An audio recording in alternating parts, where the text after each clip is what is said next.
Hello and welcome to the Eli Show podcast. I'm going to be your host today, Eli Tanner. And man, December, it's been a crazy month, both for me, both for everyone that are sports fans of NFL, college football, college basketball, NBA, even though, like I said, truly doesn't start until Christmas.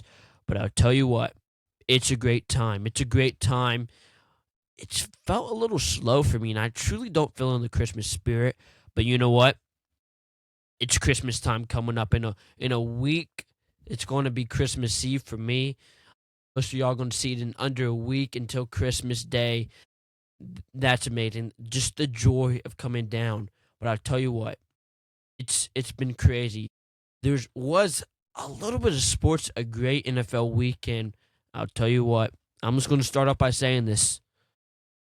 The dynasty is over, like we said, but Patrick Mahomes might be gone. Patrick Mahomes might be gone. He's out. He's hurt. Out for the rest of the season. I mean, you're looking at the Chiefs team. Travis Kelce, I don't think he's coming back. I think he's going to go with his new wife. Well, going to be new wife, and they're going to live in a beach someplace.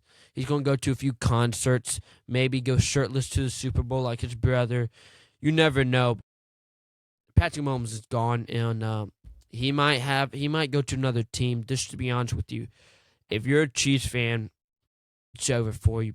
Pack your stuff and go down to Panthers. And Panthers, they're coming underneath the pressure. They literally had an easy win, and you lose to the Saints. Yeah. Now them and the Buccaneers are tied. It's outrageous that it even should be like this in that part of the division. And I'm not a big NFL guy. It's been a little bit wonky, but you start to see teams are starting to divide outwards where you see playoffs teams and then you see teams out of it. And I'll tell you what, one of those teams at the top, my good friend Trevor Lawrence and his team, he's leading away. Possibly MVP case. We're not going to get onto that now. But I'll tell you what, after I think it was Manzona, or I don't know how to pronounce his name, from Indiana, won Heisman, I just thought about this question. Could the best college team beat the best NFL team? And I've heard all these debates, and usually it goes with the pros. And I'm going to defend that right here. Here's how it's going to go. Basically, the pros, they've been in there longer. They played the sport longer. Let's specifically football. You get the worst team, probably the Giants, against the best team, Ohio State, Indiana. One of those top teams in college against probably the worst team in the NFL. I don't follow the worst team. I mean, Jaguars were in the bottom. I don't follow the worst team. If you line those up and you stack the lineups together, and you say, well, this could be a future NFL player. Well, this guy, he's probably going to do great in the NFL. He's had a great experience. And then you compare that to a pro team. Even though you live in New York, like the Giants, even though you can't truly win a game, and you lose to teams you probably even shouldn't lose to, you're still going to be the best college team. And it's that step up. It's from high school, college, pro. The best high school team could not be a D3 college. I'm just going to say it. Because of experience and talent, they can't win. And here's why. Here's the simple reason why. You have you have thousands of high schools. You have hundreds of colleges. And you have tens and tens of NFL teams. It's just like a Mr. Beast video. They cut down to get the final players, the best of the best, or the luckiest, depending on how you play the game. And it's just like that in any professional sport. And I might never go pro, and I'm not going to fully try my hardest. And it brings up the question, do they deserve the money? I mean, Ohtani's getting paid crazy amounts of money, but he's the best of the best. Out of millions of kids, even in Japan, out of all those kids, number one, probably in the entire world for baseball. If you think of the number one or the number two or the top 10, think about the USA men's basketball team. The top players across the NBA, those are the best. Those are the best. If you get the 10 worst players from the NBA, just on a lineup, 10 worst, and you get them against the 10 best college players, who do you think is going to win? It's going to be the worst NBA players. Even the G Leaguers are better than any college team. And it's not totally because of age. Possibly, yes. You're playing against 30-year-olds when you're 18, 19. You're playing with people who played basketball, who's been in your steps but has a step above you.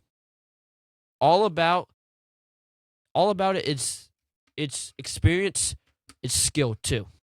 Because half of your team or a quarter of your team's only going to make it to the next level. Then half of those are going to make it. Then only 2 or 3 are going to actually make it pro. But here comes the question. Do they have too much responsibility once you make it pro? I mean, think about this. You have one bad season as a wide receiver, and you get moved down, and then you don't play. And then you move teams. Then you're in the practice squad. And then you don't even play in that one. Then you go to Canada, and then you have this whole system because of one bad season, because of one off season, and there could be many, many different ways. Just like in the NBA, you can be on the starting lineup and 5 months later being on a plane going to Russia to play because you made a few mistakes. And I forgot the quote. It's what was it? I forget. I think of it high skill, high responsibility. More skill, more responsibility.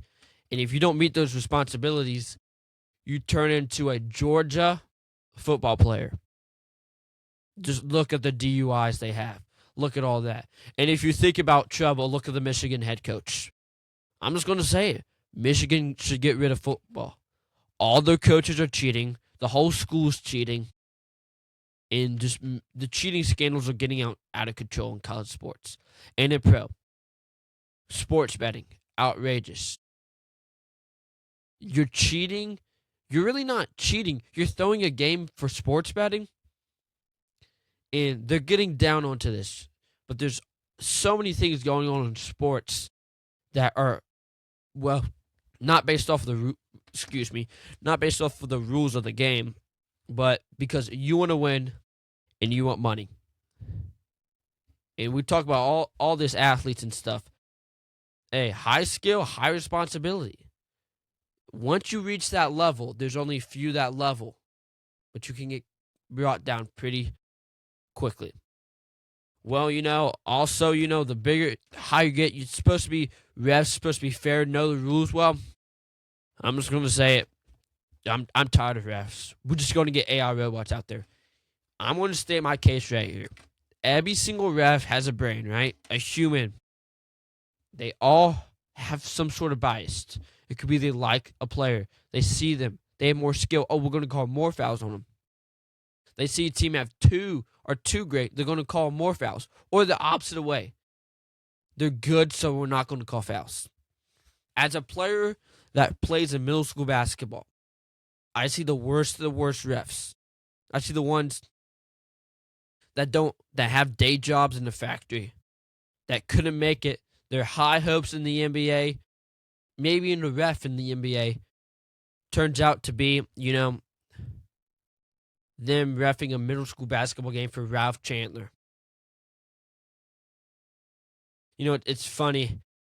You can be a top player, but just like the average NFL player only lasts 3 years, and then 2 years after that, they probably go bankrupt because they don't know how to use money.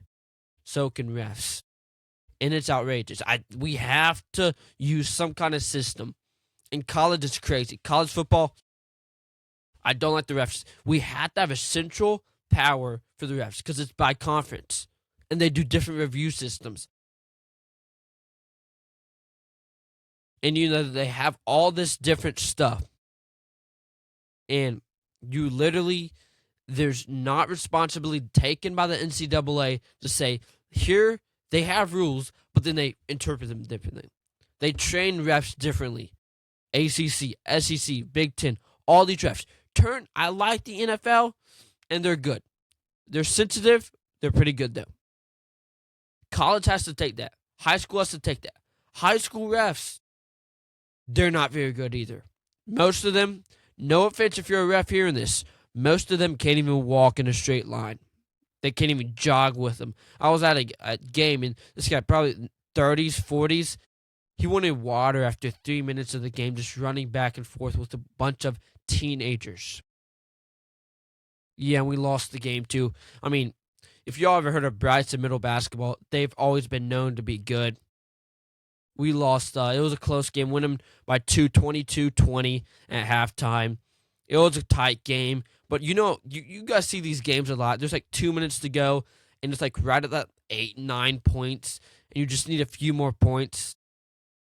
But then, you score, then they score, then you score, then they score, then you can't stop, and then it's down to a minute 30. You got to foul, and then you foul, and it's just a free throw game at that point.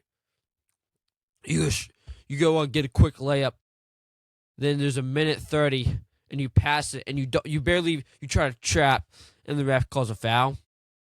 Yeah, and that's part of the ref situation. You got to know what a foul is, what's not a foul, what's a trap, what's legal, and what's illegal. And it's a little biased on all sides. There's always some sort of bias, which robots really don't have. And the MLB is using that. They're testing it, and I think it's great. But if you think about it, you have to get some sort of system. Now, let's move on to something, I heard on another podcast. It was the Almost Athletes podcast with Do Perfect. And I'll tell you what, it's a pretty good podcast. Talk about some sports, but they're talking about the NBA play-in tournament courts. Yeah, it's outrageous. Some of them are good, some of them are bad. It's like those jerseys the MLB had, what were they called? I forget what they called, like the alternate, like city jerseys or something. Sorry for not remembering that, but it's getting outrageous. There's good ones like the gray and I like the gray and the blue mix up. You can't have a whole court blue. Just do that. Just make an LED court. I like the LED court. I think it's cool. I think it adds some entertainment to NBA when you have all these games. I'm not going to get on this again, but the NBA has to change something. I like the courts, some of them. A yellow court, no. A blue court, it's not bad. It's just hurt your eyes a little bit. You got to find some sort of balance that really can have the characters, teams in there that match the jerseys but aren't too crazy. And is there a middle ground? Yes. Does the NBA want to take it? No. They try to act like Jerry Jones controlling, And Jerry Jones has the Cowboys ever been good? They've been good. They've never been great. Just like the Bills, never been good. They've been great. And the Bills, I watched the Patriots game. It was a close one. Bills ended up coming out of the game with the win. It was a close game, but the Bills, I think they're not up to the competition. They can easily win regular season games, but then they just crumble under pressure. Try to crumble up a paper, and that's how the Bills act. And I'm not totally against Josh Allen. And now that Patrick Mahomes is out of his head, it should be easier for him, but it seems harder. The door is open, as I heard. It's closed now. Well, so much excitement going on. It's been a little bit of a slow December for me personally because all these events take time, though. School so long. You've got all your stuff done. You think, it's going to be quick. It's not. It's just really slow. But, enjoy this time with family. This break off for many people for school. And just this time together. I mean, it's great to be here. Well, just remember the reason for the season. I'm your host, Eli Tanner. See you next week.